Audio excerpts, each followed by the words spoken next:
Le homeschooling, c'est une aventure tellement prenante. C'est quelque chose qui transforme ta vie dans tous les sens du terme.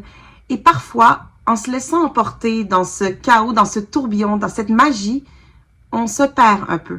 Aujourd'hui, j'ai envie de te rappeler que le homeschooling, ce n'est pas ton identité. Assalamu alaikum, mon nom est Taqwa, je suis journaliste, autrice et surtout, je fais l'école à la maison à mes enfants âgés entre 1 et 12 ans. Et ces temps-ci, il y a une réflexion qui me trotte dans la tête, une discussion, un partage que j'avais envie de faire avec vous. C'est pas c'est quoi qui l'a trigger, peut-être le fait que ces temps-ci, je vois venir au loin la fin de mon école à la maison. Je suis très dramatique parce que j'ai encore de très jeunes enfants, mais j'ai aussi ma grande qui commence à tranquillement me parler de retourner à l'école, qui entame le secondaire, qui éventuellement volera de ses propres ailes. Et donc, ça te fait poser la question de l'après-homeschooling. C'est peut-être ça, c'est peut-être aussi le fait que je suis entourée de d'autres mamans qui, elles, sont dans cette étape-là de l'après-homeschooling, ou qui, c'est ça, sont passées à autre chose, leurs enfants sont retournés à l'école, etc. Et qui se retrouvent un peu désorientées, un peu perdues, parce que le homeschooling, c'est tellement prenant, ça te consume positivement, négativement, tout ce que tu veux. C'est tellement un high d'émotions que si t'as pas ça, t'es quoi en fait? Si t'as pas ça, tu fais quoi? Comment tu remplis tes journées? C'est quoi ton identité en tant que femme? Et là, je trouve qu'on arrive dans des eaux très glissantes et si on se retrouve à se poser ces questions-là, c'est qu'il faut se les poser, justement. C'est qu'il faut vraiment se regarder dans le miroir et se dire qu'il est temps de faire un bilan. Pour faire un petit rewind, ceux qui me suivent sur Instagram, j'ai raconté un peu mon histoire un peu plus en détail, mais à la base, je n'ai jamais pensé à faire l'école à la maison. J'étais très career driven. J'ai étudié en droit, j'ai un certificat en journalisme, j'ai travaillé, avant d'avoir mes enfants, je travaillais du 70 heures, 80 heures semaine. Je cumulais plusieurs boulots et j'aimais beaucoup ce que je faisais et je voulais changer le monde. Et j'ai eu mes enfants et j'ai réalisé que changer le monde, ça commence par ton foyer. Et c'est le plus beau des métiers et toute cette énergie-là, je la donne à mon foyer et sans aucun regret. Mais j'ai pas oublié qui je suis. Et qui je suis, c'est pas une homeschool mom. Souvent, on se présente maintenant, c'est rendu bonjour, j'entends quoi, oui, et je fais l'école à la maison. C'est presque rendu comme une identité. Et d'ailleurs, c'est assez ironique pour ma part de dire que je ne suis pas l'école à la maison. Je suis littéralement homeschool avec Taqwa. J'ai bâti des plateformes pour ça. J'ai bâti une communauté virtuelle pour ça. Je fais des vidéos YouTube sur ça. J'ai un membership. J'offre des services aux enfants. By the way, tout va être lié en bas là, si vous voulez aller fouiner un peu plus. Bref, j'en ai fait un peu mon identité dans un sens. Que ce soit professionnellement ou personnellement. Personnellement, je dirais que mon cercle maintenant tourne beaucoup autour de mes amis homeschool mom. Pas parce que j'aime pas mes amis non homeschoolers, je les adore et ils sont encore dans ma vie, mais nos rythmes de vie sont pas pareils. Elles comprennent pas nécessairement ma réalité, je suis pas dans la leur et donc on se voit un peu moins souvent et j'ai besoin de brainstorm mon day-to-day avec des homeschool moms. Donc ça vient un peu forger ta réalité, tu t'entoures de certains types de personnes, tu fais un certain type de choses, mais je n'ai jamais oublié qui j'étais. Et il faut se poser la question, si je n'ai pas le homeschooling, qui suis-je? Donc, je suis une femme, je suis une musulmane, donc de toujours garder, et d'ailleurs dans le membership, on fait une halaqa, donc toujours pour garder un lien avec Dieu et pour se rappeler notre but sur terre et pourquoi on fait tout ça.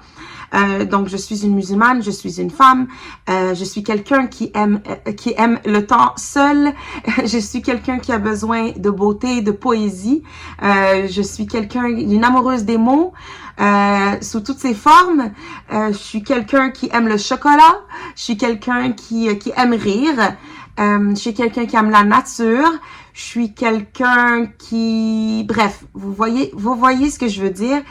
J'ai gardé quand même très égoïstement, un lien avec moi-même. Malgré le homeschooling très prenant, j'ai essayé le plus possible de garder des projets personnels, de garder des moments pour moi. Je les gardais jalousement.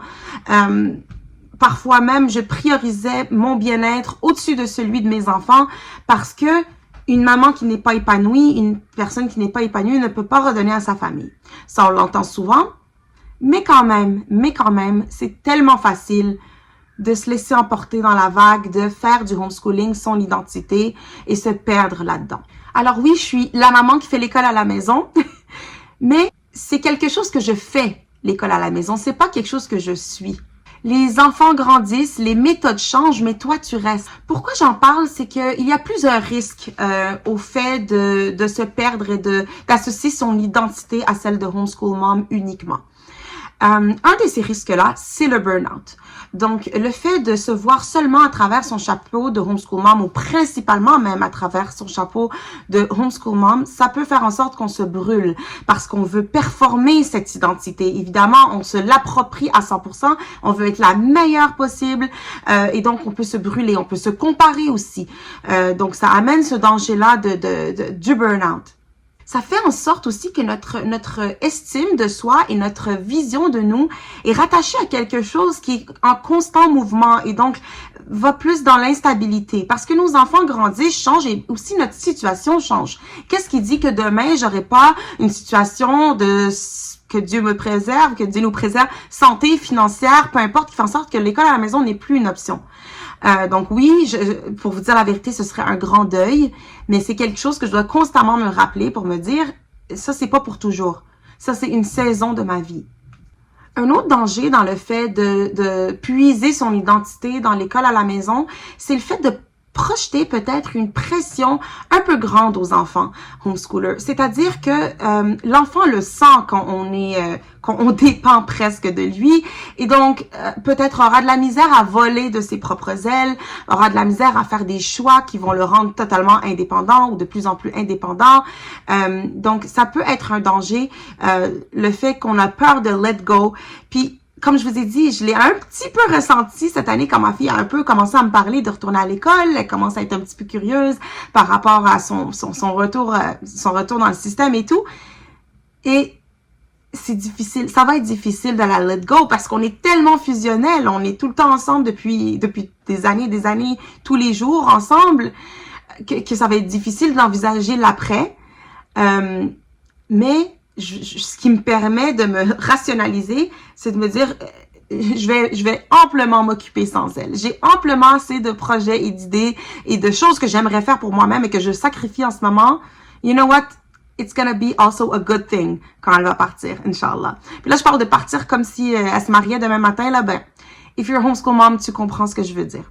Bref, on se met une pression sur soi-même pour performer cette école maison. On met une pression aux enfants d'eux aussi performer leur rôle de homeschool kid. Alors qu'au final, le homeschooling, c'est juste une partie de notre vie. C'est une partie de notre identité.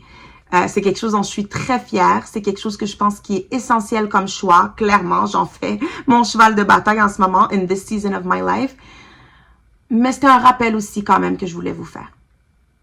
Alors évidemment, je vous invite, homeschool moms, à redéfinir votre identité, à, oui, assumer votre rôle de homeschool mom, mais aussi à vous demander qu'est-ce que je peux faire pour moi-même cette année? Qu'est-ce que j'aime faire ou que j'aimais faire, que je pourrais réapprendre à faire?